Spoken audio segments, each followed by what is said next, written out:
Hello, world. You're listening to Eleanor Wagner's Strange and Scary World here on the Paranormal UK Radio Network, where we're always keeping it real.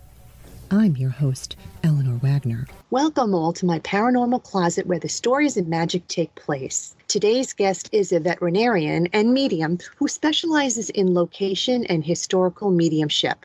She has always been fascinated with the paranormal. She had her first paranormal experience 14 years ago while staying at a home in Manchester, New Hampshire, built in 1790. It wasn't until 2014, though, when she moved to New Jersey, that spirit began to make themselves known to her at homes and outdoor locations. She began the Ghost Medium Project as a way to highlight historical places and the stories they can still tell about them. Join me in welcoming Kimberly Guyer. Hi, Kimberly. Hi, Eleanor. Thanks so much for having me today. This is great. Thank you for joining me. I'm so glad you're here. History. I love that. If you know anything about my books, history and historical preservation is of the utmost importance to me. I like to look at it as the stories are about the life of the landscape and the endurance of those souls that reside there. It sounds as if you're about the same thing. Tell me about your Ghost Medium project. So I completely agree with you about the history and these locations of such importance. And it's funny, anything that's at a location has been there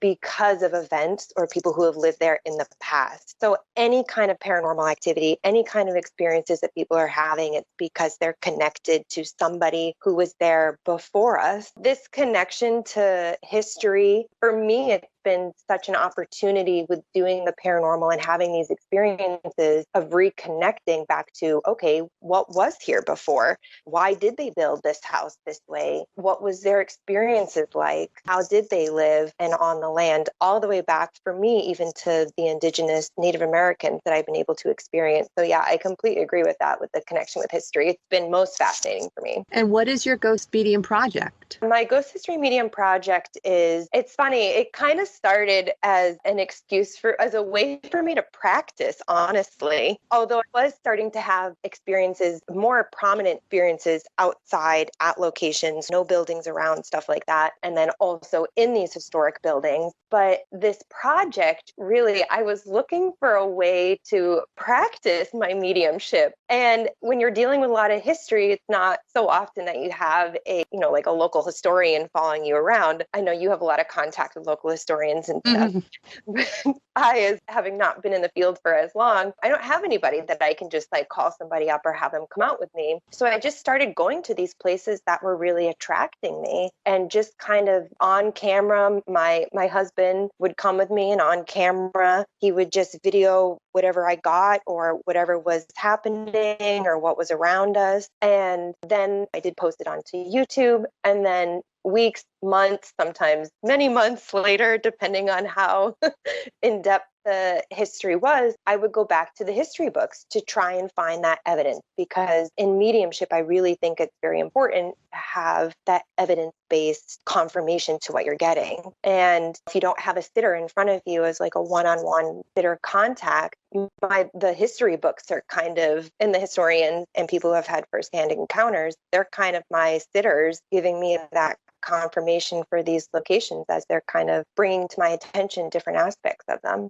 Are these spirits residual, or are they trying to communicate with you and get a message across? That's a great question, and one that can be a little blurred. I will say that sometimes it's not so straightforward. When I arrive at these locations, I ask permission and I honor the location, and I ask for an individual in spirit to come forward to communicate with me about the location. And sometimes that happens right off the bat. Sometimes it doesn't. But when it does, it's a person in spirit who comes forward, who is connected to that location, and they talk about it. Often it's a person who had firsthand experiences there, like building the house or I've been to a mill and the original mill owner came and talked. So that can happen, and that they're the ones that really give me a lot of that firsthand experience, that firsthand what happened to them and describe what they did there. But also within this, and it's kind of one of the reasons why I call it location mediumship or historical mediumship, because there is a degree of remote viewing that goes into it too, seeing the place at a different time frame. And also psychism, as you're walking around, you can pick up different feels of the location. So it's kind of all of it together. I've definitely had experiences where an individual in spirit will come down and speak to me. But then as I walk into the kitchen or I walk into a back room, then I see a different spirit who's associated with that back room. And that would be more of a residual energy there. So you're actually, and obviously you're hearing somebody speak to you, but you actually do see the spirit as well. I see it in my third eye. So I see it in my mind. I have not had the experience of seeing a full apparition as part of the paranormal. I have seen like some shadows, and I have had captured on some of our ghost history medium investigation videos of orbs touching me, and then I immediately have like a reaction to it. But no, I usually see it in my third eye. Interesting. Well, you clearly awakened something later in life. I've been told this happens with people. Their gifts don't come to the surface until the universe says the timing is right. This is what happened with me, except I've always known I could see and feel spirit, but I swept it under the rug, kind of. Did you always know somehow? That's a great question. One I ask myself a lot too. I go back to my childhood. Well, did I do anything? Like, did I have imaginary friends, or did I talk about this? And I didn't really. I remember when the first family member who passed away in my life, when I was maybe about 12 or 13, I remember at that time I was kind of into spirit, and I did meditate, and I did ask them to give me a sign that they were there. And I did feel something on my body, but didn't really know what it was. And at that point, I just kind of brushed it off, and I don't know what it was. Right. I can't say that I really saw things or experienced things. I did always have a very strong connection to the outdoors ever since I was a child. I always wanted to be outside. I would just go exploring for hours and hours and hours, and always wanted to be outside. And I think it's interesting that part of my kind of makeup is almost weaved itself into my mediumship, where even when I go to locations with an investigative group, I always want to start outside. Like, I just feel more comfortable outside to connect out there. So yeah, it did start come on a little bit later for me, but it's interesting that some of my childhood predilections have definitely kind of weaved themselves in it. Interesting. So you're a medium, psychic, and remote viewer. Do I have that right, or have I forgotten something? Yeah, it's kind of all of those wrapped into one to really get that, to try and get that full picture of a location in history. Okay. Can you tell us your explanation or theory about why or how it is you're able to do what you do? I recall you mentioning quantum entanglement on your website. I know for scientists it's difficult to fathom, so I imagine you, being a science girl, would find it hard to define. But I also can see how it's possible for you to come up with an explanation that would satisfy both. That's something I grapple with a lot. Because I can't refute what's happened to me, what I've experienced, and the information that I've gotten as I was opening and starting my awareness and awakening to mediumship and the other side. Spirit did a really good job of providing me situations that my logic mind couldn't answer. Because like you said, as a science girl, it's not spirit, but they did a very good job of providing me opportunities where I couldn't refute it. There was no reason why I was having these things happen to me. One great example of that was St. Patrick's Cemetery, which we've both experienced there. And one of my first experiences in New Jersey was I was walking on a trail by myself in the middle of the woods in the dead of summer with my dogs, and I started feeling there was a tunnel of people around me. No explanation. There's nothing around me. And I just said, okay, that's interesting. That's strange. I went back to the same trail in the fall with my dogs again, going on a hike, and the leaves had calmed down. And I got that same feeling in that same place. And I looked to my right, and now because the leaves were down, you can see a whole cemetery out there. And it was just one of those moments where I was like, okay, this is real. I'm really feeling something. Now it makes sense. Yeah. Yeah, something is happening. And that's really what drove me to kind of figure out more. How am I doing this? How is this working? And it's slowly coming into more clarity because there isn't really, a scientific paper about how this works. Yeah. There's a lot of us out there that feel it and know it's real, and the information is profound.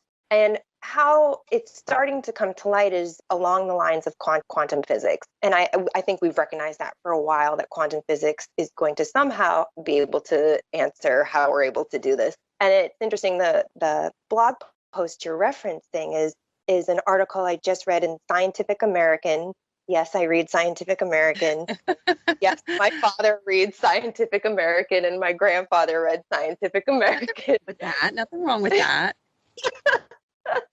It was an article in it about emergent space-time. And I was like, well, that's interesting, because that's kind of how I've tried to describe this before, is like time almost folding in on itself, but you're as one point within that infolding. And I've tried to describe it with 5D imaging and 6D imaging, and it makes sense, but it's really hard to conceptualize. And relay it probably even to... Yeah. So as this article is talking about emergent space-time, it brings up string theory and it brings up entanglement. And it's explaining that entanglement is a phenomenon that happens in quantum physics. When two things interact, they always have a connection, and it doesn't, distance has no matter on it. They will always be connected in some way. And there are experiments and papers describing to back this. that up. Mm-hmm.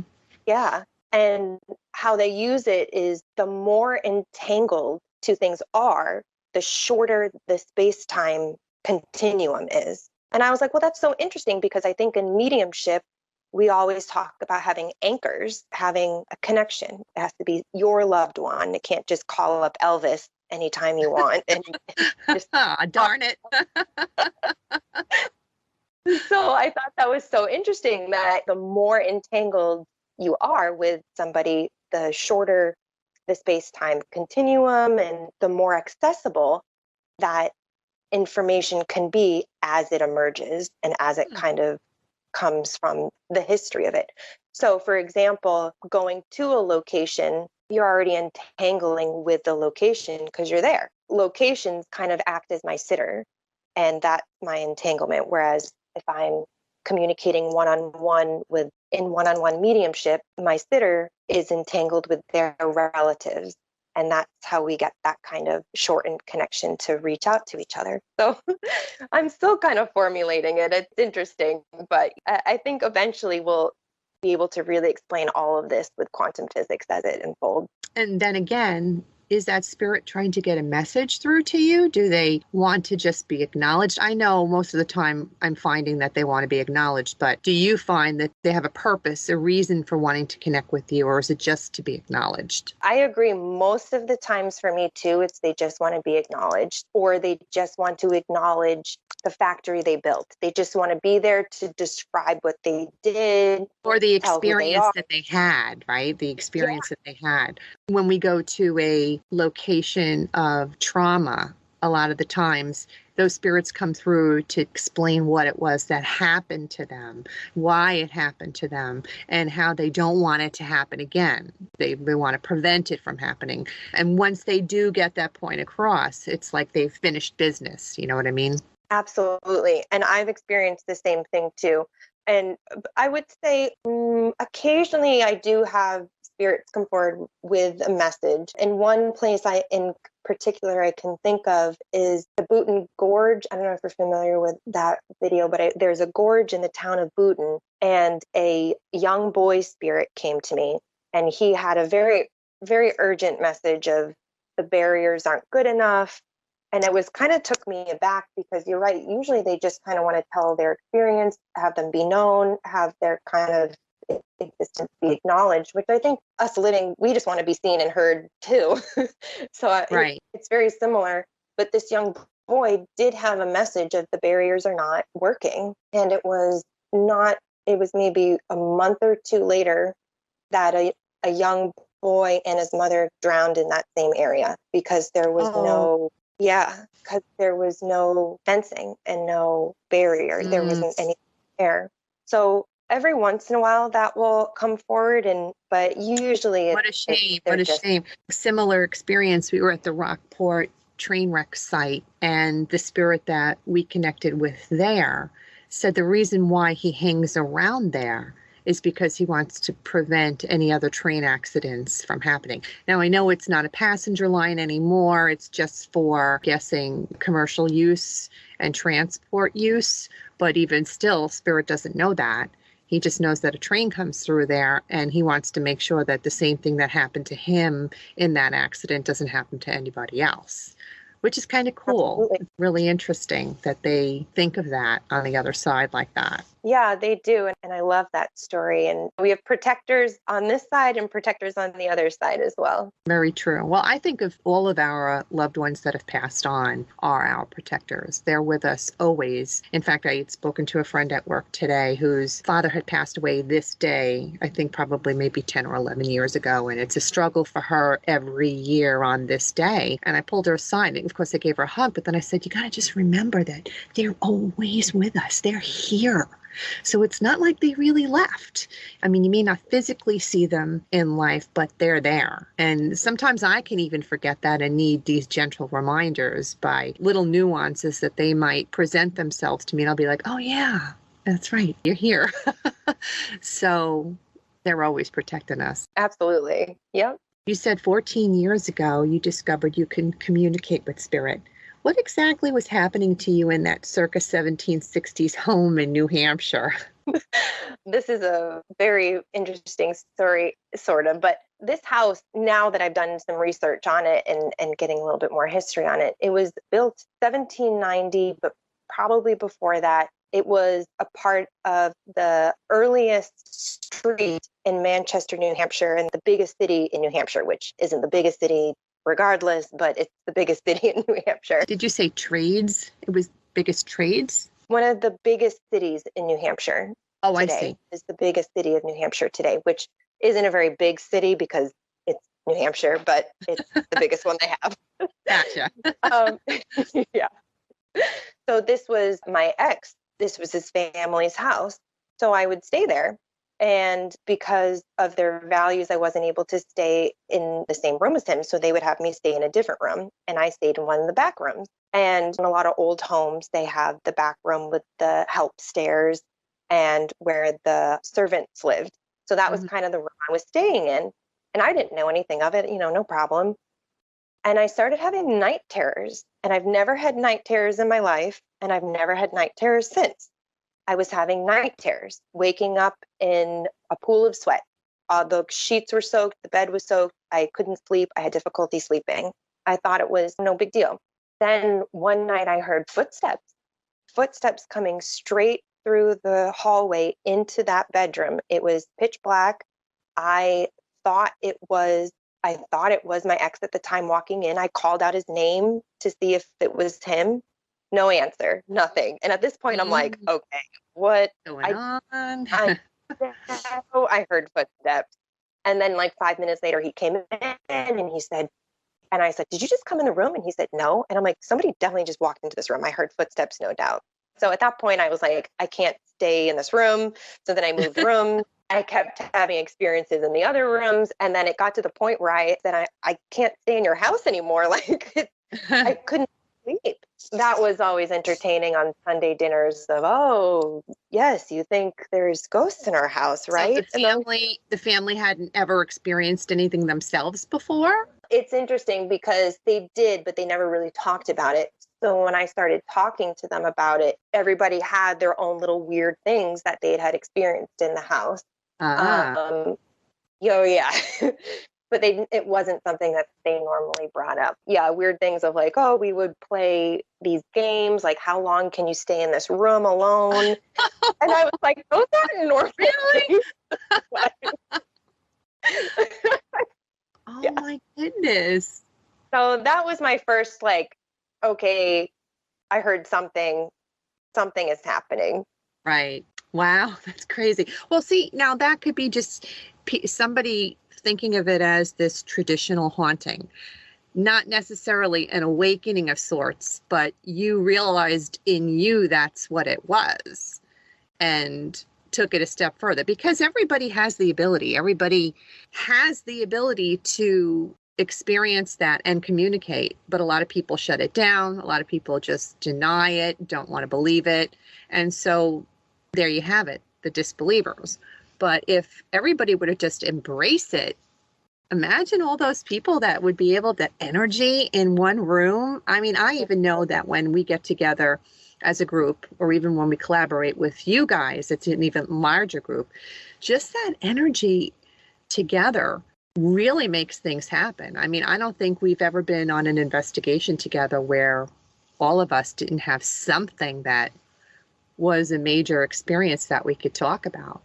We've been to name a few, I believe it's probably 5 altogether. There was the Waterloo Village, and then there was the St. Patrick's Cemetery, Hibernia, Rockaway area, Sussex Art Factory, Get Juiced in Sussex, New Jersey, and the Old Sussex Inn, which is now the Early American Tavern in Sussex, New Jersey. And every single one of them was an amazing investigation. I agree. Yeah, as you all bring the energy and the other side sees the energy too, and they're like, oh, they can talk to us, they believe us, they're not going to run away screaming or afraid. Right. And it's interesting you bring that up, because I was afraid. I didn't know what was going on. I didn't know what I was hearing. I didn't know what I was feeling. Why am I having these night terrors? And a lot of people have those thoughts, oh, something's on my chest, or they have those kind of experiences in the middle of the night, and they get they're terrifying. It is. It's very scary. I know. In the beginning, when I started doing this, I would bring stuff home unintentionally, of course, and then I would have those night terrors,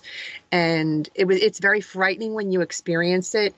And I was okay when it was me dealing with it, but then when my daughter started telling me that it was happening to her, I was like, okay, I've got to do something about it. So then I've taken necessary precautions to protect my home, because I don't want them coming home with me. So I make it a point that when I'm at an investigation at the end to let them know, you can't come, you have to stay here.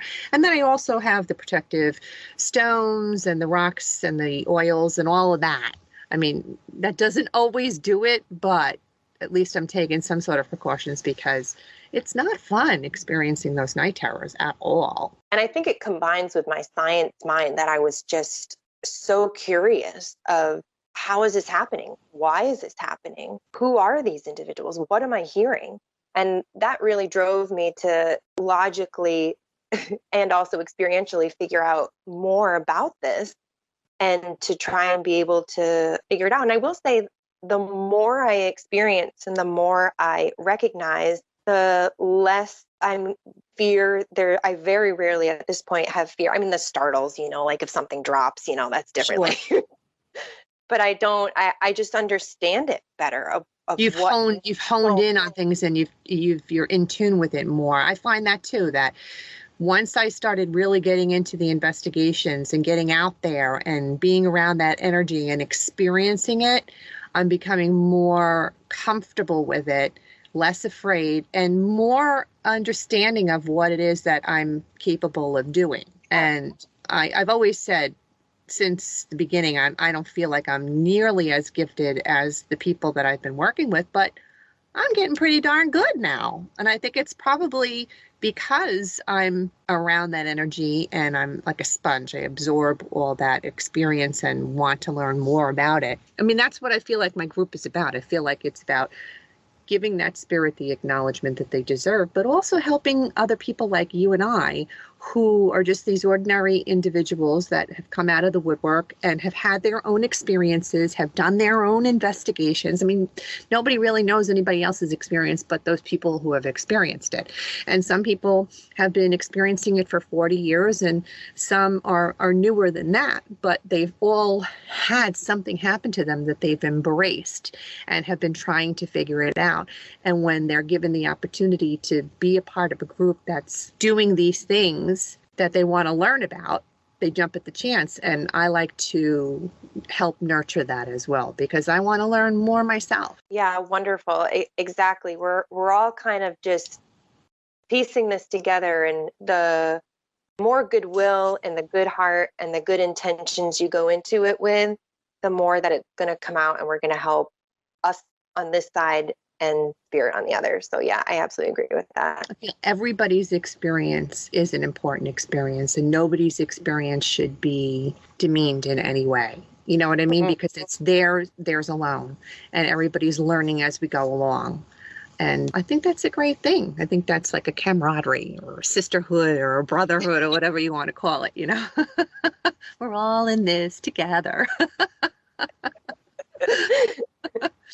Well, I remember that Waterloo investigation. I had already written that chapter in my first book.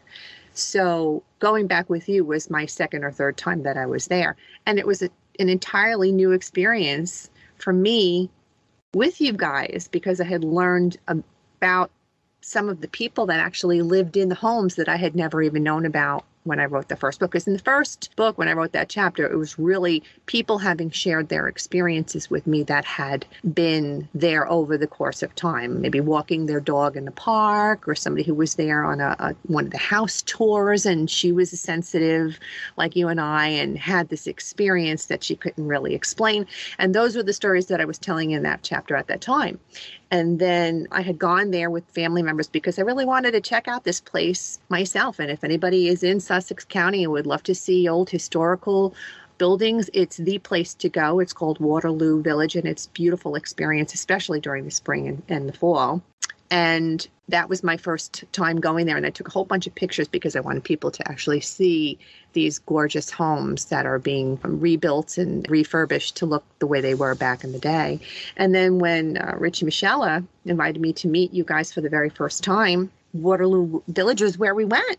And it was amazing. You remember Yeah, it was. that? And I've actually been there since too, because it is such a beautiful, it's historic, it's preserved, and you can go right up to them. They do a lot of historical events there also, which I always appreciate. But yeah, and that was so much fun. One of my favorite parts of that was when we went up to the White House and multiple of us individually experienced a child and could see a child, was hearing the child, and she was interacting with us as well individually. And that's, again, I love it when it's independent, where one person sees it and then another person, oh, I saw that too, or oh, we just did this, or I just researched that, or I love when it can be validated in multiple different ways. But that was one of a very prominent part of that visit. Yeah, I actually recently went back there because somebody sent our group a picture, and they said that there was they saw a figure in a window.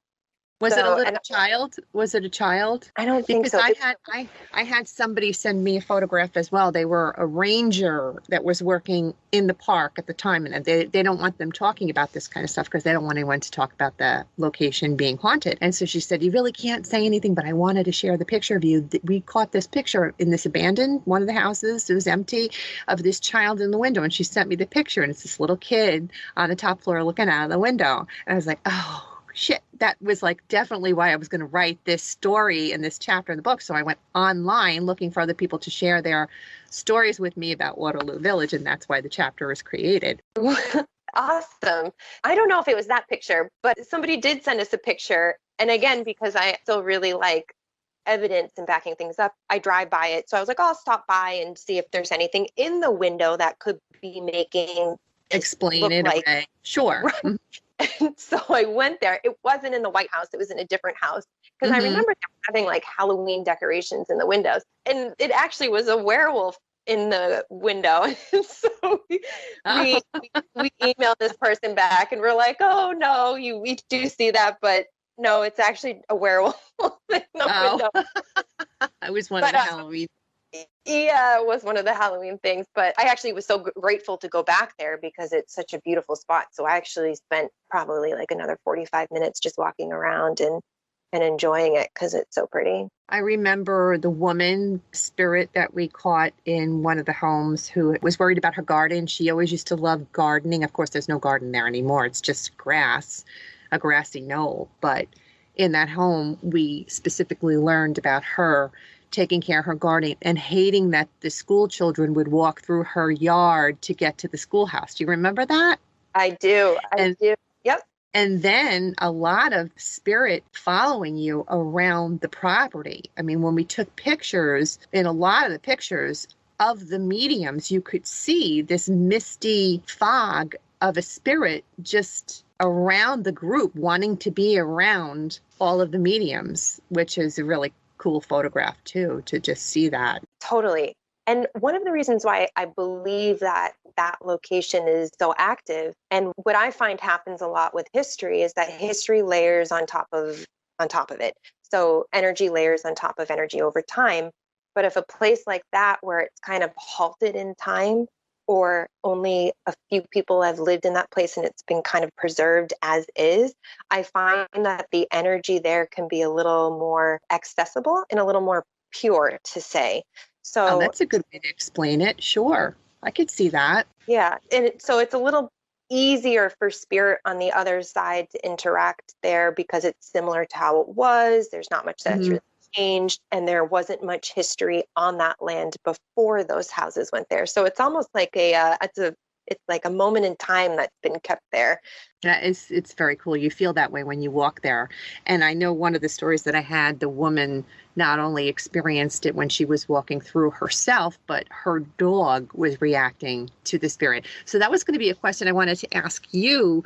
That time you walked on that hike with your dogs and you experienced that wall of beings and didn't realize that the cemetery was there. Did you get a reaction from your dogs at all? Did they sense anything? It's a great question. They didn't that time, but I do know of other dogs who have been reactive to spirit. I have done house investigations, and very often people report that their dog barks in a corner, like a strange corner, or will look up, or they'll be like following nothing, but they obviously see something, but they're following. Right. So, but not my dogs. Maybe they're like, yeah, mom got it. We're fine. She's got it. I have with my horse experience. Oh. So I used to go trail riding a lot. I still go, but not as much. But on very certain trails, my horse would be spookier and would have different reactions. And it was very repeatable. And it didn't matter if we were out with other people or out with other horses, but she could sense things. And one of the places where she was able to sense stuff was a location where we did bury horses that had passed. And I always thought that was so fascinating that she was able to feel that similar. Yeah. And sense that. Mm-hmm. For the listening audience, you should know that animal spirits are all around us as well. So she may have been sensing the spirit of those horses because they are ghosts as well. Yeah. Yep. Mm-hmm. In that one chapter that I wrote on Waterloo, the woman was telling about her dog was reacting to somebody petting it. Like she was literally walking with the dog and the dog stopped, started wagging its tail, and literally was jumping around as if someone were there and reacting to it patting its head. And it lasted several minutes before, I guess, whoever it was that was petting the dog walked away and the dog started resuming its walk with its owner. So it's pretty cool how they can sense things like that as well. Yeah, that's incredible. I remember you telling me that story, and that's absolutely incredible. And how much evidence, for that person who experienced seeing their dog behave that way. I mean, the dogs are innocent. They don't know. They're just reacting to whatever's around them and what they're feeling. So yeah, I love that story, and it's real. And even animals who have passed on, you can still communicate with them passed on. Often they'll come and visit in the house, and I've heard of people having brushed against their leg, or they'll hear their bell on their collar that they had. So yeah, they love us forever. They do. And we just did an investigation this past weekend where we're walking around and one of the mediums said, "Oh my goodness, there's a cat here, a little black cat." And just a few minutes before that, we heard scratching. So it was like scratching on a scratching post or scratching in a litter box, that kind of scratching. But we weren't aware whether there was a cat in this apartment or not. So when she said she saw the cat, we went, let's go say hi to the cat. And we all run into this room looking for this cat. And there's no cat. Come to find, we asked the people who we were doing the investigation for, and they said, nope, don't have a cat. So it was a ghost cat that was there. Yeah. And I love that too. I love that kind of stuff too. The investigation that we did together at the Early American Tavern, I know that we had great readings in that entire building on all of the floors. I loved the feel of the restaurant space where you got the horse on your recorder. And we found out that the restaurant that floor was actually the stable at one point. But when it eventually became a restaurant, there were spirits there that are both animal and human. I love that vibe on that floor. But once we started getting to the upper floors, there was this really like dense sadness. And I know some of the mediums that were with me couldn't stay. They just couldn't handle it. They were like, I got to get out of here. Did you have that same reaction? I don't remember talking to you about it or not, but I did. And it's funny. I don't know if I said this to Rich, but I definitely said it to my husband. And I said, I will go back there, but I won't go upstairs again because it was too much. I would go back to the restaurant part and investigate there or around there because interesting. One of the places I just did a video for, it actually connects back to that area. Somebody owned a different hotel in that area. Anyway, everything's all connected when you start getting down to like the very early years. But yeah, I did say to my husband, I said, I won't go back upstairs again because it was too much. And very heavy. Yeah, it was very heavy. When we got up there, my husband, who's pretty attuned to me now of if I get too overwhelmed or too much, and he kept looking at me like, are you okay? Like, do you need to go? Do you need to go downstairs? And I was like, it's too much. For the listening audience, the upper floors of that building have been open to a lot of death, overdoses, suicides, that kind of thing. And so there were so many of them over the years that it was really unavoidable to feel that sadness, and that thickness is the only way to describe it, really. And yeah, I have mediums that said that they don't want to go back there either for the same reason. I'm a little relieved you said that, Eleanor, because I didn't know that history. That's the first time I've heard that about the upstairs. So, even that night when you went there, you didn't know that. See, I forget that I'm the writer and I'm the one who's privy to all of this stuff before we go in. And I don't tell it to any of the mediums and stuff because they don't want to know, because we want to be able to compare notes and see if their stories coincide with things I've already learned from other people. And so I guess because I live in Sussex and I'm already privy to that building and what those floors are known for in town, that I was just kind of assuming everybody knew that. But yeah. Oh no, I just found that out right now. but that makes absolute sense. I definitely could feel that. And one thing that has come up to me doing these locations and looking back into history is this idea of like energy can attract like energy. So places where there are either difficulties or happiness and joy, same thing, it's on both sides of the spectrum, can sometimes attract more of it just because that energy attracts that kind of energy. It's a really interesting building. And that whole area, there's a well near there too, in the center of the square. And I actually thinking about doing another investigation, ghost history medium episode out there, because I was very attracted to that plaza. The whole town is very, very alive with spirit. In fact, I started a ghost tour in town that I've done for 3 straight years now because there are so many buildings that are haunted and that I've written about already. So it's no wonder that you're attracted to it, because they're off the top of my head, there's 7 or 8 right there on that main strip that are active buildings. So yep, it's no wonder why you would be attracted to it that way. Yeah, get the New Jersey Paranormal Project over there. I noticed that on your website you have location videos. One is the walkthrough video. Can you explain what that means? Sure. Yeah. In a walkthrough video, it's just myself and my husband. My husband videos me, and I go to a location and I find a spot there that I feel connected to, and I open my awareness to spirit at that location, or the history of that location, or remote viewing of what it looked like back then. And I just, whatever comes forward, and it's recorded. There is some editing now. I used to not do a lot of editing, but then it was like 45-minute videos, and it's really not even that interesting. Like, nobody really wants to hear me talk about like, oh, Jeffrey the Revolutionary War soldier.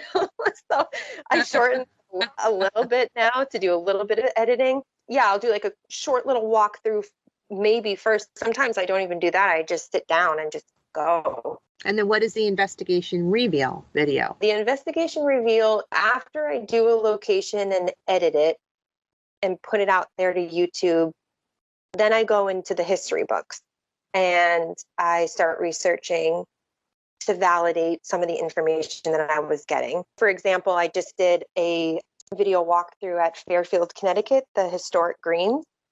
And one of the scenes I saw was the town on fire, and I saw lightning and as it was on fire. And so my logic mind says, oh, maybe there was a drought and a lightning strike struck and the town burnt down. But the real story is, and this is why mediumship is not perfect and why it really is helpful to have somebody validate or accept your information to understand it. So it turns out the town was burnt down by the British in, I think it was 1780, and all but like 5 buildings were saved. But the night it was burned, there was a massive lightning storm. And this is recorded in a lot of the townsfolks because they said it was that much more dramatic as their town was burning that night with the lightning off the smoke cloud. So I was like, oh my gosh, that's definitely not what I would have thought, because seeing those two together, you would think drought, but sure. Mm-hmm. Yeah. But that really was very interesting, the connection that you did make with the lightning and the fire, regardless. And the only way for me to really validate that for myself is to go back into the history books. So all that information from the history books that relate, or sometimes don't relate. Sometimes I'm completely wrong. And I'm like, yeah, no, that wasn't what happened at all. When you go back into the history books, where do you go? Do you go to the library? Do you use the internet? I use a lot of internet. And now a lot of old books, I think any book that's over 100 years old is free online or something like that. A lot of books they're available. So you don't have to go to the library for a lot of these older history books. I do a lot of genealogy on familysearch.org because it's free, in contrast to Ancestry, which is kind of expensive, but that one's free. And then I'll also go to the historical societies. So I'll go there, and a lot of them have more in-depth or like more detailed books that wouldn't be put online. And I'll even have them help me vaguely. I don't really tell them what I'm doing with it all the time. I'm like, oh, I'm doing a history project. Which is true. I mean, it's not lying. A history project. Sure. It could be considered a history project. And so I'll go to the historical societies for the counties. Those are usually helpful. Towns, or genealogical society. Morristown has a wonderful genealogical society, so I use them also. I wish I had the patience for that. I don't have the patience for it. All unnecessary, you know what I mean? Yeah, I hear that. I would love for you to share with the listeners how they could get in contact with you and learn more about you, your website, and all that. Sure, yes. My website is ghosthistorymedium.com. There's information about my walkthroughs. There's a bunch of references to the videos I've done and blog posts. If you want to know more, I have a few other articles about quantum physics, but also stuff about paranormal activity and mediumship and protecting your home, protecting yourself, your energy, and stuff like that. So there's a whole wide variety of mediumship and paranormal information on there. And in my YouTube channel, which is Ghost History Medium as well. Well, thank you so much for sharing your time with me today. I really enjoyed this conversation and reconnecting with you. You're welcome, Eleanor. This was really fun. It was great connecting as well. Ghostly listeners, you can follow me on my website, authoreleanorwagner.com, where there are links to my books and video updates and photographs from all the Lady Ghostbuster investigations. Also, you can sign up or level up on my author Eleanor Wagner Patreon program. That's Patreon, where you will find special bonus opportunities only available to its patrons, such as one-on-ones with me and co-hosting opportunities on episodes of Eleanor Wagner's Strange and Scary World podcast. Thank you, paranormal enthusiasts, for tuning in today. I hope you'll come back again. Remember to tap into your own gifts. Everyone has them. And in the meantime, make sure you're creeping it real.